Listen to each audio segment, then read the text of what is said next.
Hey friends, and welcome to the Happy Hour with Jamie Ivey podcast. I'm your host, Jamie, and I'm so glad you're here. Each week on this show, I invite a girlfriend to join me and we chat about the big things in life, the little things in life, and everything in between.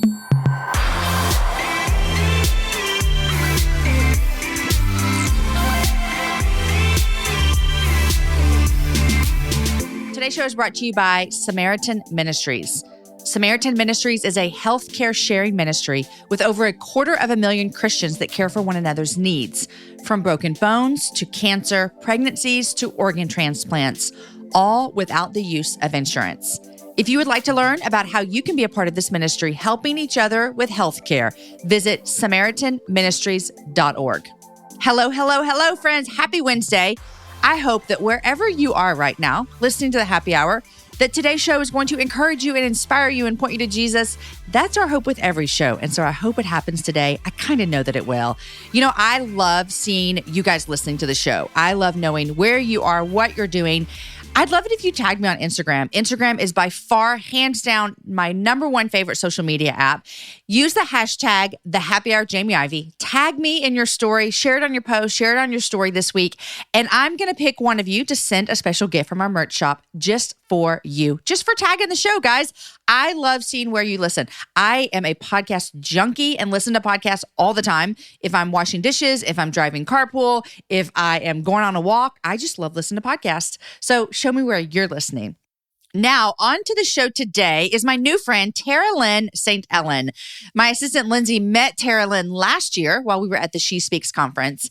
And Lindsay listened to Tara share her story a bit and knew that this 20-something beauty queen from Jersey had to meet you all. And she was right. Tarah-Lynn speaks boldly about being adorned for battle as daughters of the Most High King, and her faith is exhilarating to those that she meets. You're going to love her style of faith and fashion and passion for women to walk in our true identity as God's daughters. Here is my conversation with my friend, Tarah-Lynn.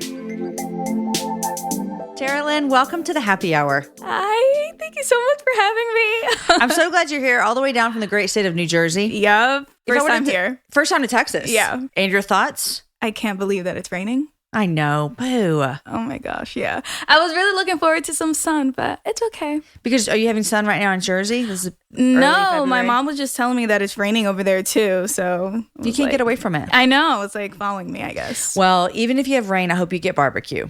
Oh my gosh. No, seriously, I have to get that tonight. Yeah. You're going to get some barbecue tonight. But thank you for joining us in the studio. I'm so excited. You actually have a book that just released called Claim Your Crown. It came out early February, Walking in Confidence and Worth as a Daughter of the King. And I have so many questions for you. Yes. But first, introduce yourself to all my listeners. Okay. Hi, everyone. So my name is Tarah-Lynn.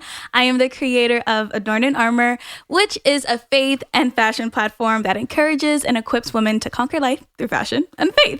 I also am the creator of Just for Battle podcast, where I talk about the struggles of women who have the testimonies in the making. I just really believe in sharing what we're currently dealing with in order to get through it together. Oftentimes we don't share the pain and the struggle, and in the end it's like, okay, sure, like the testimony is great, you know, but it could be so much more impactful if you're sharing what you're going through, like with somebody else, because there's someone out there that's going through it. It's so true. Yeah. Why do we not want to do that though? We're just like, I guess, private. It's hard. Yeah. It is hard to share that kind of middle work of where God's doing things in you. Yeah. Look at you, girl. Okay, I'm going to ask because I just need everyone to know, and I hope you're not offended. How old are you? I just turned 25. Congratulations. Thank you so much. You've got a quarter of a century down.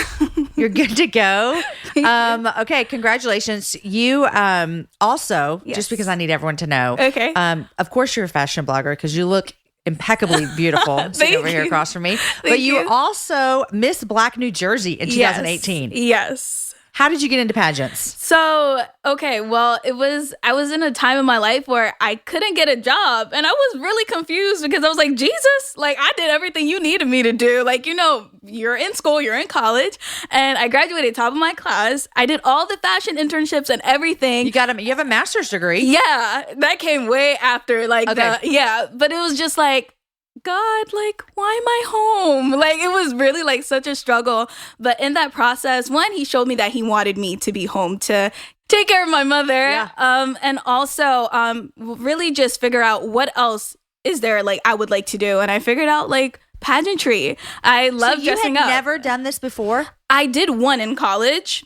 And I actually won that one as well. It was just really crazy. I was crowned by Miss New Jersey and Miss Teen New Jersey then. And yeah, it wasn't like official, but like this one was like my really official one. Yeah. So you started just because like I'm home, I need something to do, and this sounds fun. Yeah. Okay, now I've said this before, people are gonna think I'm a dork, but my only knowledge of pageantry is Toddlers and Tiaras on TLC, and those people be crazy. Yeah, oh my gosh, so crazy. Is it like that for adults? No, okay, it is not. But it really does depend on like the pageant system that you get into. Like there are some people that are just like, yeah, let's stay away. But then there are people that you meet and they're just like awesome and just like amazing, you know. But you know, I guess there's always like a good and a bad. For sure, yeah. For sure. I have a friend actually who was Miss Texas a couple of years ago. Oh, I know. I should sit her down and ask her to give me all the pageant stuff. Do you want to do more pageants? I would love to. I get a lot of people asking me that, and especially like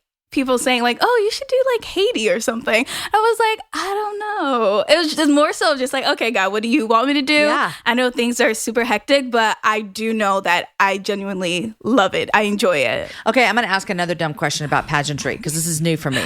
Yes. Is there an age maximum? Oh, yeah. Like, yeah. I don't know what I'm trying to say. I know what you mean. Will like you a age cap out or of whatever. the system? Yes. So it was so crazy because so like the Miss America system, like they were reaching out to me to see if I'd be interested in going for like Miss New Jersey and stuff. And then I look at the contract and I was like, wait, I can't do this. Like You're too I old? just turned 25 and no, I wasn't even 25 yet. I was 24, but by the time that I turned 25, I would have been like aged out or whatever. Basically, I needed to be 24 during my whole reign. Okay. And I had just turned 25 and I read the contract and they didn't even know. And I was just like, yeah, I can't do this. Yeah, it was so crazy. But like they invited me to judge a pageant, like a local one. So I was like, oh, that was an awesome way to like get involved with that. It was fun. It really was. And that was when I was getting a lot of like, you should do like USA, like go into that pageant system. But it's like, okay, we'll just see. Yeah. My friend who's also been on the show, Cezanne Hendricks, just judged like Miss America or something. She's amazing. You know First of all, I love her. She's awesome. Oh my gosh! Like my mom and I were watching. It was USA. Oh, USA. There's difference. You know, like the universe. Like yeah. She judged Miss Universe. Yeah, that is exactly right. I know that. Yeah. She gave me some behind the scenes stuff. I'll tell you after we're recording. Okay, cool. No, she's amazing. My mom and I were watching the vlog and we're like, yo. That is bananas. She's so sweet too. She seems She's like legit it. kind in real life. You could see it's that. not fake. It's not fake. Yeah. Okay, enough of this show ain't about her. This show's about you. Okay, so pageantry. Yeah. So crazy. Yeah. Now, I feel like I have so many like nuggets I want to talk to you about. Mm-hmm. First of all, I have a question. When you wrote your book, Claim Your Crown, you're 25. Who is your target audience for this book? Okay. So I always used to say young women. Okay. And then I would do events and they're like, elder women were just like, what about us? I'm like, it's for you too. I'm just talking about, I guess like because like I'm young and like I'm mostly around like other young women. Like I work with like youth at my church and stuff like that. I was just like, okay, like you guys are like the base, like, you know, the base level and stuff like that. But it's for everybody. Like every woman, like we are royalty, you know? And I guess I targeted like young women particularly because it's like, let's get it early. Let's understand that. Though. Yeah. Yeah. Well, when I got this, I've been super excited to interview you for a long time. And when I got the books and I was talking to my daughter's story, who's 12, and I have read through your book and I'm like, I cannot wait for her to read this book. So thank you for writing a book that my daughter in a teenage year can grasp and get like really great truth. So thank you. Congrats, girl. Okay. Thank you so much. I'm going to bring it all out of you today. Okay. Okay. You mentioned earlier about, you know, people said you should go for Miss Haiti or something. Mm-hmm. You dropped a little bomb on us. You're Haitian. Yes, I am. And 2 of my children are Haitian. Yeah, I saw that. So exciting. Yeah. So let's talk about this. Have you lived in America your whole life? My whole entire life. So my parents came to America. I don't know when my father did, but my mom was in high school. So she did like the whole high school year there. And it was very difficult for her. Your mom came to America and did high school here. Okay, yeah. Got it. Mostly because of like the bullying and stuff like that, where she she lived, there was like a lot of bullying just because that she was Haitian. And it didn't even matter. Like, okay, they saw that she looked good because my mom loved to dress up. Oh, I see. That's where you got it, huh? Thank you.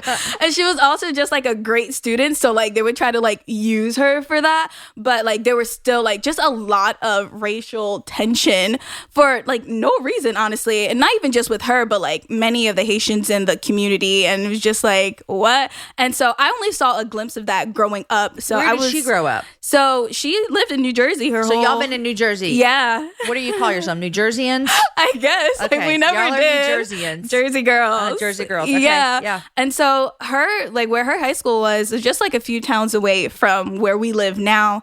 I was a quiet, just super shy. It was ridiculous. So quiet growing up. And so like I would see that racial tension in school as well. And I really didn't understand it. I was just like, why? Like we're all people. And also like when you're dealing with also like Black people, it's just like we're all Black, like, you know? But I really just didn't understand, but it was hard for me to honestly stick up for myself or like other Haitian women or girls because it was just like, well, I don't even know where I come from. Because you'd never been there. I did, but I was a little girl. Like you remember, it wasn't like a huge part I don't of remember. You. At all. Like the only thing I remember is throwing sand in my brother's face, and he killed me. So when you were experiencing this tension, was it because you were Haitian? Because was that even set you apart more? Yeah. Why was that, you think? I really don't know, but it was really, and I even talk about that in the book, like with Haitians, Africans, and Mexicans. And I don't know. I really don't know why we have that there, you know? But I guess it goes back to like history and stuff. And it's like when you really dig down and you just see like all the underlying like effects of like, you know, being overlooked as a country and stuff. And it's, So you write in your book about how you finally felt like you could defend and stick up your country when you went to visit there. Yeah. Can we talk about this? Yes. Tell me what took you there, what your experience was like, and then how did that change you on the other side? Okay, so I was a contributor for Teen Vogue, and my boss, who, like my editor, she knew I was Haitian, and she loves Haiti so much, but she also knew that she couldn't go that year. And so she sent me on assignment there. They were doing like a whole like jazz festival, and they were taking like the media to like the most beautiful places. And she was like, do you want to go? And I was like, do I want to go? Like, yes, I want to go. An assignment to my home country? Yeah. And at first, like my parents were like super cautious because they were like, you know, there are some dangerous parts and we want to make sure that you're good. I was just like, I'm going to be good. Like, I'm going to go. Like, I have to go. And it was just such a beautiful experience. It's actually just one of like my most viewed on YouTube. Really? Because I named it like the parts like the media doesn't show you of Haiti. Like, you know, I grew up just thinking like, you know, all I see is poverty. My parents are telling me something else. They lived in huge houses and they loved it and they had so much fun and they talk about it all the time, but that's not what I see. So to be able to go there was just such a beautiful experience, and it really just touched me. It was like, I love being home, but that felt like home. It did. Yeah. And my mom was so shocked because growing up, I didn't really like, I was like, okay, yeah, I'll stay here. It's okay. Yeah. If you guys want to visit, go ahead, but I'll just stay here. So to see like how I am able to fully embrace like all aspects of who I am, it was just like such a beautiful moment. And I always make it a point to talk about this. Like, I had the crown at the time. I was just recently named Miss Black New Jersey, and I didn't have like a case or anything, but my mom and I, we put bubble wrap on my crown. That crown with yes, you to Haiti. I took it because I was like, I need to. And we wrapped it in bubble wrap and we stuffed it in my suitcase. And prior to leaving, I reached out to a friend who had moved from Florida to Haiti to teach, and her husband is doing like missionary work over there, and he's a pastor. And like we just set up like mini assemblies like with different grades, and I was just so, oh my gosh, like to see those kids, like the way they looked at the crown, that's honestly what inspired me to write the book, because it was like, what if we all knew that our crowns have already existed? Ooh, our crowns from the Lord, yes. not from New Jersey. Yes, girl. Okay, so when you came back from the flip side of traveling to Haiti, do you feel a little bit more confident in? Yeah, I feel like when you're when you go to where you're from, you understand it better, you know? Like, I don't even know how to explain it, but it was just like something that I really, really connected to. And when I got home, I was like, oh my gosh, like I want to go back. And my mom was just so excited for me. She was like, oh my gosh, like I'm happy that you love your country. Yeah. And I was just like, yeah, like I love it. And like she, like once I got back, she told me, you know, it was always my dream to help girls there. Now you can. That's amazing. And that really touched me. And I still think of it because I'm like, I don't know how I'm going to do it, but God will. And I just really just have a heart. I mean, I have a heart for girls, period. But like being there just showed me that I do have a special mission there as well. It's amazing. What part of Haiti did you go to? Oh, I went everywhere. Okay, where like are the you from? capital. Your family? My mom is from La Tibonite. Oh, I don't know that place. I mean, I don't know a lot of places. But I mean, same. Same. And what about your dad? Same place. Okay. Yeah. Is that north or south? Girl, I have no idea. Okay, like I'm horrible with geography and everything. It was just like, okay, you're from there. Okay, that's how I know. Yeah. My kids were born outside of Cazel, outside of Cabaret, up in Cazel, which is. Let me get my math. I mean, let me get my bearings. I think it is northeast of the capital. Yeah. Maybe. Okay. I haven't been back in a long time. Yeah. But yeah, we used to travel there a lot when we were visiting our kids. They've been home 10 years now. So wow. I know. Wow. I can't wait to tell them your story. Yeah. Okay. So you mentioned, you talk about having the crown that when you were crowned. Yes. And it kind of has inspired you to talk to girls about this. What are some of the things that you see most that we'll talk about young women. Let's do that. That's great. What are some of the things that you see young women most like yearning for and desiring that you're saying, hey, there's an alternative way. The world can't give that to you, but you have these crowns already. Let's talk about that. To be seen. And I feel like that's young woman, that's older woman, that's women in general. I just see just like a cry on social media of just trying to put yourself out there to get noticed by that guy or get noticed by that brand, get noticed by, I don't know, anyone, and it's like, do you see you? And do you see how God sees you? And so it's actually one of my favorite chapters. It's like two of them. One, I talk about like appearances and stuff, but I also talk about how God's grace protects your crown. Like no one else can give it to you. So looking on the outside for like approval, like isn't going to work. I say this in my book, society's mirror is poison, but God calls us poetry. And that's to say that one more time for everybody. Society's mirror is poison, but God calls us poetry. Okay. And that's to say that he sees us as his masterpiece. We are his art. And so if we're looking into the world for how they think beauty is and how we should be as women, then we'll be following so many trends, and we won't ever get to know ourselves. But if we get to tune into learning who our Father is, if we learn who our Creator is, we'll be able to appreciate all that he has created. It's so true. Let's talk practically. How do you and I do this? Like this is really, really, this is all true. This is good. This is good stuff. I think it's a battle that we'll fight for a long time. Yeah. And we have to constantly be on guard against these things. How do you personally work that out in your life to believe these things to be true? That what God says about you more than the world? Yeah.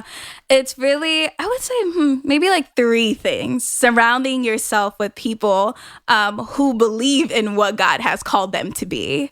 My mom has always been that for me. And she has encouraged me ever since like I was a little girl to remember, you're a princess, you're a royalty, don't take nothing from nobody. And so if you're able to surround yourself with anyone really that believes in that for you, for themselves, I feel like that definitely helps in the journey. I think biblical affirmations work as well. I know affirmations are powerful in general, but like imagine the ones that are coming from the word, you know? That I would say, like, I actually made like a printable for like my readers and stuff like that, so they could like repeat over their lives and stuff, because it's so, I find like just life-giving when you begin to like pray over your life and really just speak life into like your situation, just repeating what God said about you. It's really, really pivotal. And then the last part, man, I just had it and it just left me. Maybe it'll come later. Yeah. My forever friend Jenny, and she talks about having to like recreate our like different thoughts. So we have these thoughts that we believe the world says about us and that we might even believe about ourselves. But we have to basically retrain our brain and embed the true things about us.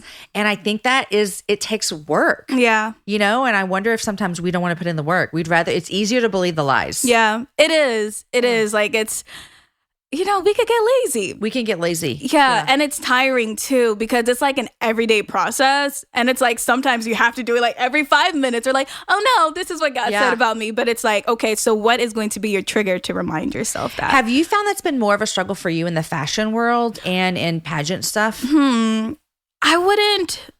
I think because I have seen the ugliness of fashion really, really early, I don't think it really like affects me so much, and I think my location also helps me like dictate like, okay, how I can see myself. Okay. Because I'm able to like distance myself. Like, since I'm based in Jersey, it's so crazy, guys. My book was actually released during Fashion Week. Like, come on. Who would have Isn't thought?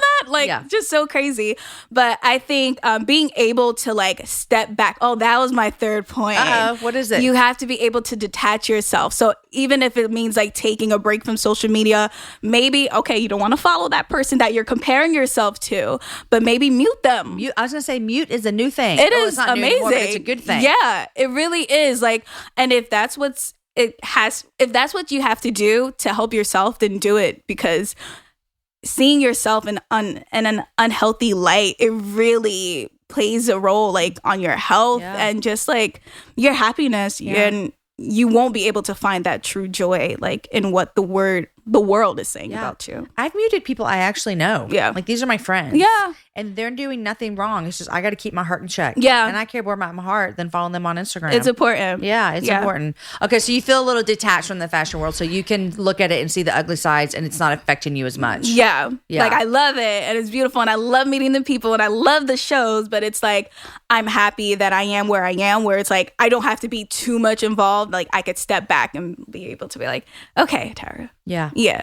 Tell me about Adorned in Armor. Okay, so that started from a school project. It's so crazy. Like, both of my projects really started from school. So I was a freshman in college, and I had an assignment to write a blog, to create a blog. I was a communications major, and I knew I loved to write. I knew I loved fashion, and I knew I loved Jesus. There you go. So I was like, let me write this, like put this all together. And that was before like the fashion blogging was like such a huge thing. So all I knew of, I was taking pictures of myself. I was putting it up there and like writing stuff about God, about life. And our assignment was to do it like every other week or something, but I was doing it like 2 times a week, and I was like, okay, A+. You were a blogger. Yes. And so it was just, I loved it. And I was so grateful for the assignment, because it really showed my parents specifically what God can do through like the internet, because within a year, my readers nominated me for the best international fashion blog for Cosmopolitan UK. My school flew me out and everything. And so like, my parents, they believe in everything that I do. But my father, he wanted me to get into politics and do like media stuff. I'm like, Pops, that's not me. Like, I don't like politics. It's just not me. Even though I love media, I would love to be on air. That's just not me. And he was able to see really early on that God could really use anyone in any industry. And I'm so grateful for that. But the name, it wasn't always called Adorned in Armor, which is something random. I think like Love T-Lynn or something to just put my name in there. But my mom had recently had a stroke, and it really took a toll on me. I got back to my dorm. It was like spring break after that. So I just got back to my dorm room, and my mom had a stroke, and it was so... I don't even know. Like, it was just unrelated, because, like, of course, like, I knew, like, my mom was ill for most of my life. She has this disease called avascular necrosis, and it's, like, her femur bones. I'm horrible with bones. Okay. But, like, they're, like, rotting. And so she had to have, like, about 7 surgeries. They're all unsuccessful. And she actually almost died, like, from the last one. And she was just, like... She just told God, like, honestly, I just want to see my kids grow up. So I'm done, like, with the surgeries. Like, I'm just going to live with this pain. And so, yeah, I'm 25 now. It's about to be 21 years since she's had this illness. And so, like, she walks with, like, a walker, and she's just always in pain. So I've always been conscious of that form of pain. But for her to now have issues, like, with her, like, mind. Like, that stroke, it was really jolting to me. And I got back to my dorm room and I was just sitting there and I just felt so empty. And that's when I listened to a sermon by Charles Stanley. I had like the app and we used to listen to him all the time when my mom was like home and we were like getting ready for church and stuff.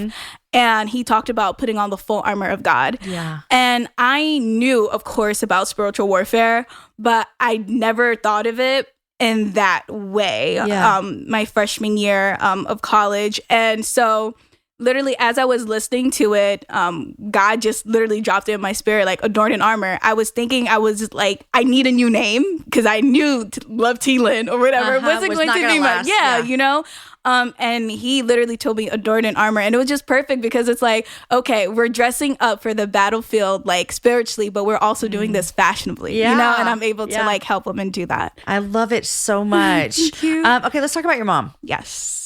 So most of your life, your mom's been sick. Yes. It's all you remember as your mom is being sick. Yeah. I mean, I remember us going to like fast food when she was able to like walk and stuff. Like she would give us treats, like, okay, let's go to Wendy's or something. But yeah, most of my life, I just remember her, being ill and stuff. What does that look like for you growing up with your mom, with her legs? Has it been not being able to walk, not being able to do things? What does that look like for you as her child?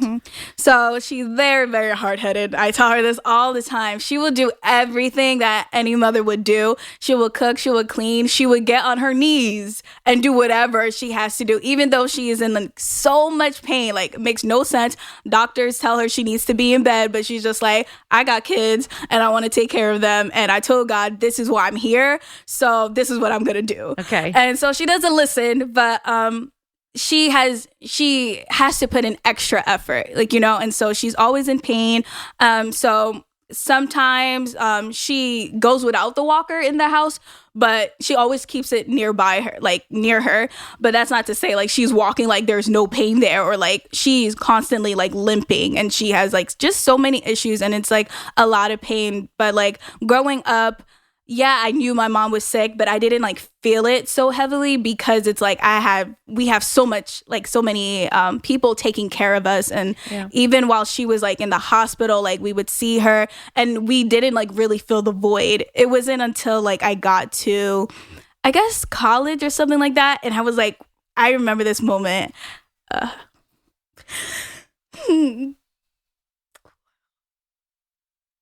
I didn't even think I would talk about this part. Yeah. Like I was working at DSW and I saw this girl with her mom shopping and I shop with my mom. Like she will go out of her way to like show up for us, like whether it be like to Sephora or whatever. But that time, I guess it just really stood out to me because it was like, it just was so effortless. And like the ease, and it was like, why does she always have to be in so much pain? Yeah. So that's when I really realized that it really affected me. I never really cried about my mom's pain at all, especially being the oldest of 4. And I think also Haitians were just very private with our emotions. It's really, really bad. But yeah. And even now, I'm learning to be emotional and letting myself feel because I never was like that at all. But yeah, it was the stroke. That was the first time I really cried because we're the ones that realized something was off with my mom. When we went to go see her in the hospital, she couldn't remember our names. She recognized us, but she couldn't remember. And we had to go tell like the nurse something was wrong with my mom. And we didn't know until the next day that she had a stroke. Had a stroke. Yeah. And then like, going to work and just seeing like, okay, just, as I mentioned, like the ease of how, like, the mother-daughter experience, and just like, why does it have to be like so hard? But the thing is, and I always say this, like, I am who I am because of my mother. She is in constant pain, but Christ literally is her joy. And that's honestly like what brings me through and what has gotten her through. Like, even when I didn't have like my faith and how strong it is now, like, I was like riding on hers, being able to see that firsthand, like really just made me who I am. And that's how I'm able to encourage people because I'm like, I get to see that with my mom and she encourages me. And this lady is in constant like agony. And so How has your mom since the stroke? It's real. It's so hard for her because it's like, okay, not only does she have the physical pain, but now she has problems with like memory and stuff like that. So she knows all of our names and stuff, but sometimes she'll call me my baby sister because we look alike also, but also like moms do that, like, switch their kids around. But like stuff like I have to finish her sentences more often, and like because she's my best friend, I'm like, I know what you're thinking in a way, so it's like super easy. But there used to be like time like right after the stroke where she couldn't really communicate, so she'd have to write things down. Pretty much like she loves letters and stuff, and as do I, but like now we have to like do it together. Just like more, I guess, mommy daughter time. She doesn't like when I travel, even though she knows I love to do it. But she's like very much like accustomed to me now just being by her side, and that's what I mean when I'm just like, I saw that God needed me to be home. Even through this author process, like most of the book I was writing by her bedside, and it was like, yeah, it's just real. What do you think that, like, have you seen anything in your own life of all you've walked through with your mom? Have you seen God maybe teach you something specific about you or something? What have you learned through that? Yeah. I learned a lot. One, I guess the first one I could see, she's sensitive and she likes to feel. I don't. I'm just like, yeah, let's not. I'm done. Like, let's not go there. I would say also they have both taught me that God is in the pain. Like, he is there throughout it all. And she is so like quick to remind me, like, God is working through you. Like, even right now, like, it doesn't matter, like, the quietness. If you see nothing's going on, if things aren't going right, he's still working on you, with you, and he is for you, and he has a plan and a purpose and a future for you. And that's, I think, is like the biggest message she really shares with us. Because you see her teaching you that in the midst of her pain and suffering. Yeah.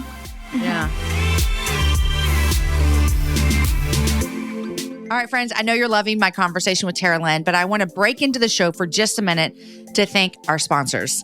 Today's show is brought to you by Dave's Killer Bread. Does your morning toast or bagel taste more like cardboard than bread? Gosh, I hope not, but it might. And if it does, you have not tried America's #1 organic bread, Dave's Killer Bread.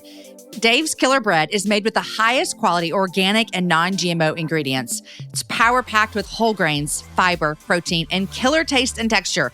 It's not just good for you, but it tastes better than everything else. Level up your bread game with Dave's Killer Bread, the best bread in the universe.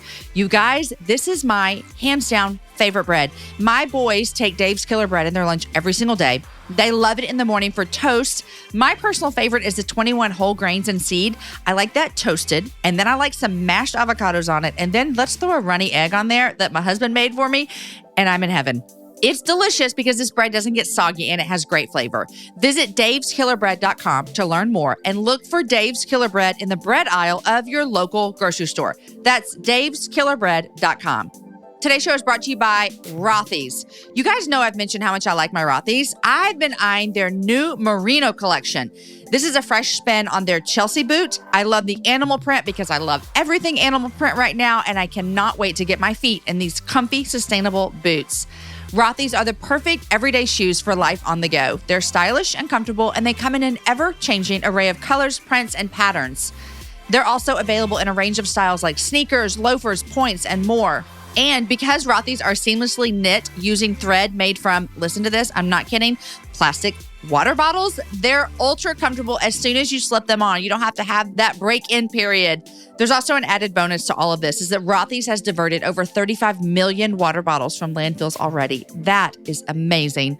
Plus, Rothy's always come with free shipping and free returns and exchanges. So there's no risk, no worries, basically no reason not to try these shoes.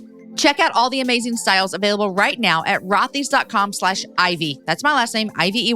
Go to Rothys, ROTHYS.com/Ivy, Ivey, to get your new favorite flats. Comfort, style, and sustainability, these are the shoes you've been waiting for. Head to rothys.com/Ivy today. You mentioned a while ago that even when you didn't have your faith, Tell me what your faith journey's been like. Okay. I'm taking it you grew up in a Christian home. Yes. But what's that look like for you? So my dad is a deacon, and probably if my mom wasn't sick, she would have been a deaconess. For sure, you know. But they love God. We Jesus is all that we know. But when I say like I didn't have my own faith, it was more so like, yeah, God is good. And it's like, okay, no cursing. What else can't I do? Like, it was more about learning about the do's and don'ts. Yeah. But now it's more about like relationship and not even just learning to see him as like a father, but knowing that he isn't just a judge. I think as a child, like when I got saved, it was because I had a rapture dream. I was like, you ain't about to leave me. I was like, I had a dream. I was in church and my best friend like was gone. I was like, hey, no, what about me, Jesus? And I woke up, I told my mom, okay, I'll take Jesus now. I don't know how old I was, but I think like I just always saw God in the lens of fear and like not wanting to go to hell. And it's like, that's not what he wants for us. Or from us. Like he genuinely wants like a loving relationship where we could like build. And I learned to begin to see him like as a loving father and a king that bestows upon his daughters just like love, worth, and power. And not fear. It's like it became real for you instead of just what your parents had told you. Yeah. Okay, one of the things I know you also talk about in your book is about God seeing you for who you really are. And I want to ask you if that makes you scared to know that, or does that give you comfort to know that?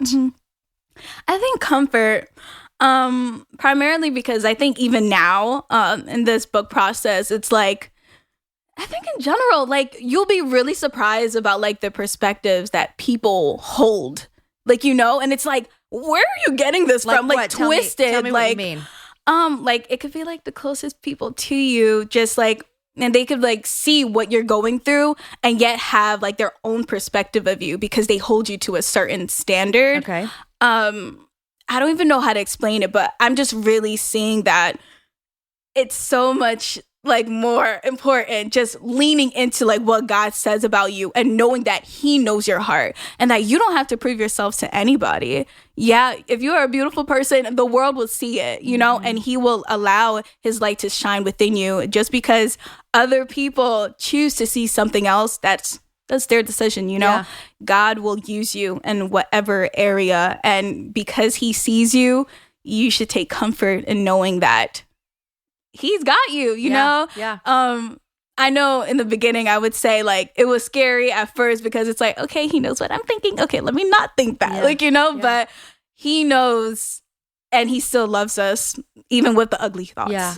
I think it can be scary sometimes. I mean, if you're in a place in your life where maybe you don't like yourself or you don't believe in yourself or you think you don't have any gifts, any talents, any worth. And then you would think, does God see me like that as well? That can be super scary, And so when you talk to, I think about, I have a teenage son. Well, I have 3 teenage sons and my daughter's 12. And I just think about how hard it is these days to believe that you matter, And when we think about like God sees us and he says that we matter, but how do we believe that living in the world that we live today? Yeah. Like how do you fight that with yourself of believing that you do matter when so many things can tell you that you don't? Yeah. I know this is going to sound like so Christian-y, but it's really, and I'm learning this for myself, like not looking into what the world says, but what the word says. And so even if it's like starting with the story of Esther, and thinking about like where she came from, like she was chosen, out of all those people. And I just think about how do I even say this? There's just so many examples in the Bible of people who go overlooked, people who weren't supposed to be anybody, and yet God has called them and he appointed them and he called them each his own. And so I feel like when we look to the word first, that is when we're really able to take root of what he says about us. And I hate that I had to give that answer because it's like, okay, what's another practical way? Yeah. But the word is practical as well, and it teaches us so many lessons. And Yeah. I mean, I'm still learning. Like, Me even, too. yeah. I'm 42. I'm still learning these things. Yeah. But even just to, I like what you said, though, to look at the people. We have this whole book of the Bible, books of the Bible that are really true people that really lived and really walked and God planned their story just like he's planning ours. And we can look at them and see that, like you said, for a lot of them, the world would have said, you're not worth it. Yeah. And God said, I mean, look at Noah building the ark, Abraham and Sarah. I'm going to have a baby at 100 something. Okay. Who's that? Mary and Joseph and Esther. And the list is just on and on and on. Hannah, about them believing what God said about them to be more true. Yeah, exactly. It's still so very hard. It is, because we know the word to be true, but it's like, okay, the people, though, that was a long time ago. The world is way different. Yeah. But I think if we pray and ask God to reveal what he needs us to see in the word, then he will do it. Yeah. You mentioned earlier that you were listening to that sermon by Charles Stanley. And that you started hearing about spiritual warfare, which is where Adorned in Armor, where that title came from for you. How has that looked in your life? Let's talk about that for a little bit. Okay. So I mentioned how, I'm not an emotional person, but I'm using quotes, guys. You did cry earlier on my show. I know. I want you to know that. Oh my gosh. Did that freak yourself going out? On? Yeah, but I know that I talked about that once, or maybe I wrote about it. Yeah. And it made me tear up. Because it was a moment that you look back and go, yeah, that's when it really hit me. Exactly. That my mom and I do not have the quote unquote typical relationship that this mom and daughter have shopping for shoes. Yeah, exactly. Yeah. But I would say the enemy knows that because my emotions aren't my strong suit, he will come after the people closest to me that have my heart. So I won't go into that so much, but okay, my past relationship, right? Or most importantly, my mom, he knows that is the key to my heart. So I've noticed whenever I have something big, an interview, or I have something to do, that's very important, that's really kingdom minded, right? An attack is on my mom. When I had graduated, I was coming home the very first day, my mom had this blinding pain in her abdomen. And next thing we know, she now has bladder issues. And it's what? It's literally one thing after the other. And you can't say that's not the devil. But it's I know that God allowed it because he is still getting the glory out of it. But at the end of the day, I do see how the devil moves and stuff like that. And it's my mom has always been my covering, but now that I'm older and I'm more aware of what the enemy is doing and his tactics, I have to be a covering to her as well. And I'll never forget, I was in college and I heard a sermon in school, and what was he saying? Who was it? Darius Daniels. I don't know that guy. He's getting out there. Okay. And so he was preaching about how our coverings will get the attacks for us, and that really blew my mind because I saw it once right when I got home. And then I was even more aware of the different ways the enemy would come in and just try to distract me and make me feel nothing, things aren't going to get better. Does that scare you, or does it make you oh, I'm coming, I'm coming for you? What does it make you feel? I think it's both, because in some ways I'm all right, let's get it. Let's go. I'm ready. I'm ready to pray. But then you have some moments where it's no, I don't want to deal with that. It's because it's not everyone has to deal with the being able to see spirits right in front of them. And it's Lord, I don't want to see that either. Let's not but also just having to learn that God is protecting you, and you have to be able to be well equipped so that you could fight the battle, but just knowing that the battle has already been won because it is the Lord. We have the victory. I think that is a constant thing that Jesus is just trying to teach me all the time. Doesn't matter what is going wrong. I am fighting for you, and I am not against you. I am for you. And I already won. Yeah, I already won.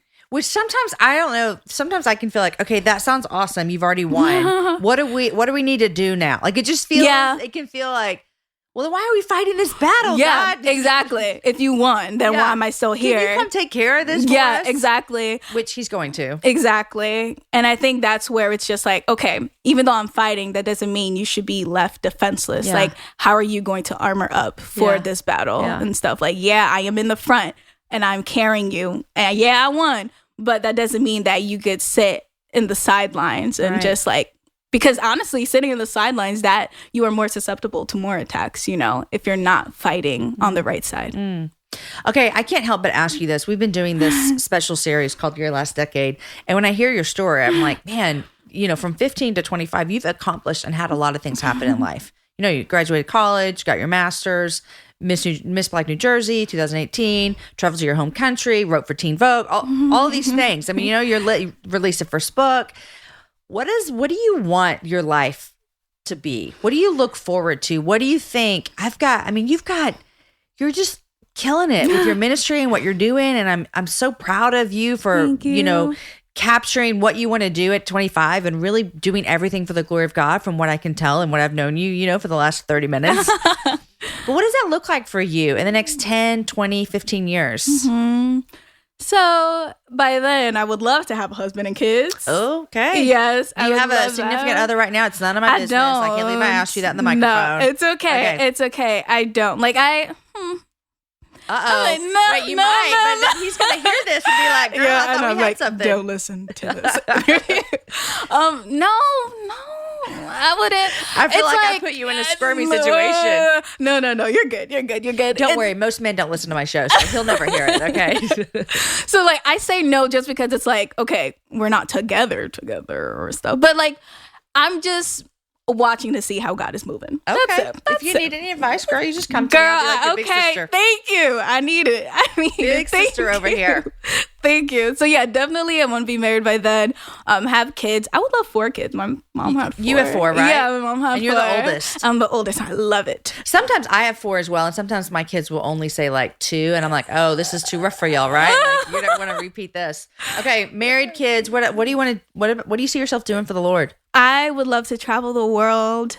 Like, that's one thing that I've always had, like, within me, like, as I was super, super young, and being able to, because at that point, telling all women, like, of who we are, of our identity, I really see that topic's I'm very, very passionate about that. Very important as well. Yeah. And this is not like you're coming upon something new. Exactly. But it's every generation has to deal with this in a different way. Yeah. That's why your voice is so important, just so you know that. Okay, carry on. Definitely that. Being able to travel. Ooh, I would love at one point to do like fashion correspondence on like red carpet. That would be like a dream. Did you watch the Oscars? I didn't. Okay. I was packing to come here. To come to Texas. Okay. Yeah, but like I just genuinely love that stuff and I would just just enjoy doing it. Mm-hmm. I feel like I'm trying to think because I literally have a list at home. What you want to do? Yeah. You got your dream board going? Yeah, I do. I have it. I'm just like, God, okay, I want this. And of course it's like, okay, your will be done. Yeah, exactly. But just showing him like my heart and stuff like that. I'm trying to think of what else. But another thing. Well, I got more things to ask you. Yes. You told us you're 25. Yes. I want to know from a 25-year-old woman who is, writing a book about your identity, speaking to, we'll say, young girls. Mm-hmm. And I mean, you very much say, that could be your ministry, young girls and other women. But do you ever struggle with feeling as though I'm 25? Mm-hmm. What do I have to say? Who's going to listen to me? I've only, been an adult for 7 years, technically. Yeah. What does it look like for a young woman who's chasing after God and just wants to tell everyone about their identity? I would say like the struggle really for me is like Instagram and just rededicating like all my platforms to him like constantly just because it's like, okay, like for me, I don't post all the time and Instagram says you should post 2 times a day, like, stuff like that. And it's like, oh, I don't have it in me. Like it's a lot. And it's like, of course I want to do it. But like for me, like I really just post like when I feel led, unless it's like a fashion post and it's like, okay, here's an outfit, like, and that's it. But like for the moments where it's like, okay, I feel like God is speaking to me, that is when I really feel like, okay, I want to put that message out. And it does get difficult sometimes when it's like, okay, Instagram, you're hiding my post. Like, no one sees this right now, but just trying to remember that God has put that post out for at least that one person. Like, you know, and just knowing that one person that is touched and that I reached out to really is enough. Yeah. So I would say in that way, but like it's very, very easy to get like overlooked on social media and stuff. But again, that's why I'm like, okay, detachment. I need to move back and just also remember, like, social media isn't everything. It is in some ways, but it's not like the whole world. And God can move in any way, and he will do things on his own. Right. We won't have to force it. Yeah. And that's a lesson that he's continuously telling me. So do you feel intimidated at all of being, you know, young and talking about Jesus? No, I don't. I'm glad. I didn't mean that you should. Yeah. I just wonder, when I see women in their 20s who are just like killing it for the Lord, and they are talking to women about their identity, and they're following Jesus, and they want to do whatever he wants to do. I'm super impressed by that. So just so you know, I'm not trying to put anything on you, but I often wonder, is there this intimidation that they might feel of, I'm too young? Because that's what I don't want, is I want every generation to be able to say, I mean, we talked about Esther a while ago. Yeah. You know, I want every generation to be able to say, I'm not too young to speak about what God's doing in my life. Yeah. But there's this lie that we can tend to believe that, well, I need to wait till I'm 30 or 40 or 50. And you don't struggle with that. No, I never struggle with that at all. And I think also, I feel like social media has a part to do with that, because it's like, you don't need a big platform. You could literally, you are your platform. And so like social media is like an extension of that. So if you use your social media for the kingdom of God, like, okay, that is your ministry. Yeah. You know, you talking, doing one-on-one, that is your ministry. And so I never like really struggle with that. And I think maybe it has to do with my mom too, just saying Your like, mom, you I are wanna meet not, your mom. yeah. I wanted her to come, honestly. Yeah. Just showing us like so early on, like you are not too young to do anything, especially if it's for the kingdom of God. I love that. I love that, because I think that is so scary for young people, is I'm going to mess up. I'm going to say the wrong thing, or I'm not far enough in my faith to be able to say anything. Yeah.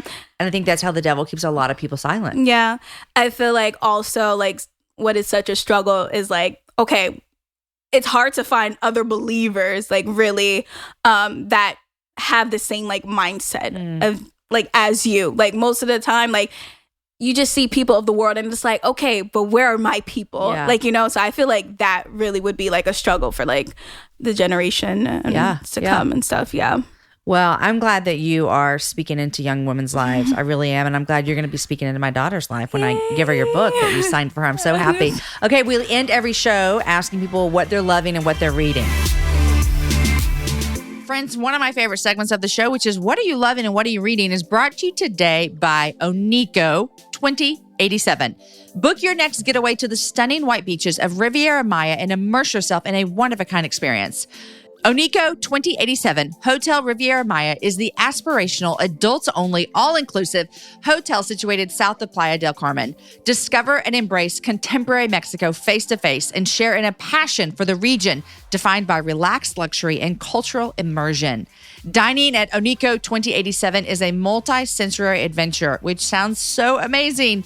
While locally sourced ingredients are a staple at every restaurant and bar, the offerings are of a diverse mix of international flavors. The energy shifts as the evening darkens tonight with live performances, late night snacks, and one-of-a-kind programming. Exciting pop-up events include cooking classes, yes, mixology classes, yes, salsa lessons, yes, and so much more. Each of their 3 pools offer poolside food and drink services, as well as cabanas that can be booked in advance. All of those things are my favorites. They also offer personal training sessions, meditation and yoga, beachfront classes, so much including spa and beauty treatments, golf excursions. You guys, so much is offered here. Visit OnikoHotelRivieraMaya.com or contact your preferred travel professional. Okay. What you got for me? I am loving The Bachelor.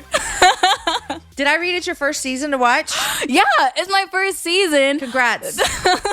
My sister got me on The Bachelorette with, what's her name? I don't watch. Not out of any moral compass. Just I don't have time. But oh my gosh. No, like this is my... the Alabama girl?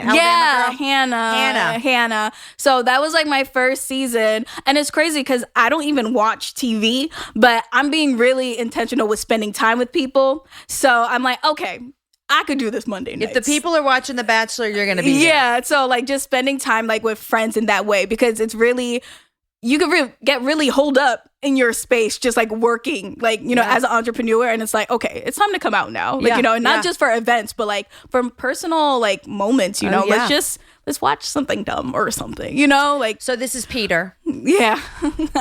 The pilot. Peter the pilot. Who do you want Peter the pilot to pick? We're early. There's got to be like 800 women still out there. No, it's going so fast. There's 4 women left when we're recording this. I've missed a whole season. I feel like it just came out. No, it really did though. It's really happening so fast.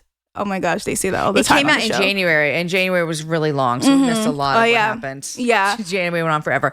Okay, you're loving The Bachelor. What else are you loving? Yeah, I'm loving the Crazy Faith series. With Mike Todd? Yeah. I was like, okay, I need some Crazy Faith right now. Love now. Mike Todd. Yeah, he's awesome. And so, yeah, I'm listening to him. Dr. Matthew Stevenson, man, he is convicting. Okay. But he's hilarious. Okay. And I love that. I'm trying to think of what else. I'm loving Lashes. Your lashes look good, I must say. Thanks, girl. Yours look good too. I was looking at you over there. Thank you. I need to have them redone. Do you do individuals or you put them on? I want to do individuals, but like I just do like the strips. Everyone, this is a PSA for everyone, because I get the DMs sliding in all the time saying, "Hey, how do your lashes look like that? Here's how they look like this." I pay for them every 3 weeks to look like this, and so they look good. I've been getting lashes for a couple of years, and I like it so much. Yeah, like if someone said to me, "You have a choice. You can either give up chips and salsa or lashes." Oh my gosh. And I love chips and salsa. Wow. I think I would not eat another chip for the rest of my life to have my lashes look like this. Oh my gosh. Wow. No, but lashes are important. I like lashes. Maybe I could take the chips and salsa and put some of that cream on them or something. I do love my lashes. Yeah. Mm-hmm. Now, okay, what are you reading? I'm reading. Oh, I wrote that. I was like, I'm reading my book. Did you read your book after it came out? No, I was very hesitant. Yeah. I was like scared. And have you? I mean, it just came out 3 I'm days like ago. reading it now, like in the process of reading it. And I don't know, I guess it's because I read it so much, like in the editing process. Times, yeah. And so like just trying to read it like in new eyes and stuff like that. Yeah. My book came out in January of 2018, and I did an interview this last fall, so that would have been a year and a half later. Wow. And I haven't done an interview about my book in a long time. Yeah. And so I was doing an interview about the book. I had to pull out my book and read it. I'm like, what did I actually talk about? Because a lot of life happens. Yeah. People don't know. You write a book and it takes forever to come out. Mm-hmm. So, yeah. Yeah, I started when I was 23. Congrats. Yeah. Crazy. Okay, you reading anything besides your own book? Are you a reader? I am, but I haven't like had really much time. Yeah. I'm reading the book of Psalms now. That counts. Just trying to get through. I'm really horrible with names, like in titles and stuff. Yeah. So I'm trying to think, but yeah, I'm trying to commit to more books like this year and stuff. But because I used to love reading, I used to get awards in elementary school for that. Look at you. Yeah. Reader just of the for year. reading. Mm-hmm. We were called like accelerated readers. Yeah. And then you went to college and master's and did a lot of reading. Oh my gosh. Yeah. And I was like, okay. I'm going to take a break. Yeah. I said this to a girlfriend just the other day. I said, if there's one thing that I miss the most in my life from being, working more and traveling is a book club. I used to love book club. Yeah. And if I could add, 5 more hours to my month, which you can't do that. It's impossible. Well, I mean, I guess I could take away maybe some time I get my lashes done or something, but I would host a book club. I like reading. Yeah. Awesome. Okay, Tarah-Lynn, Yes. 2 things. Number 1, you're beautiful inside and out. Thank you. Number 2, keep going.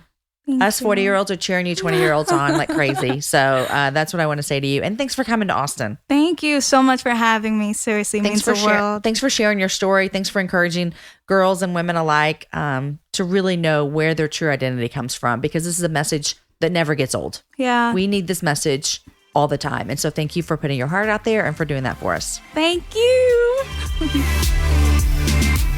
Friends, it was such a joy to sit down with Tarah-Lynn. Her smile is infectious, so make sure you follow her on Instagram. Her passion for girls and women to know who we are in Christ is inspiring.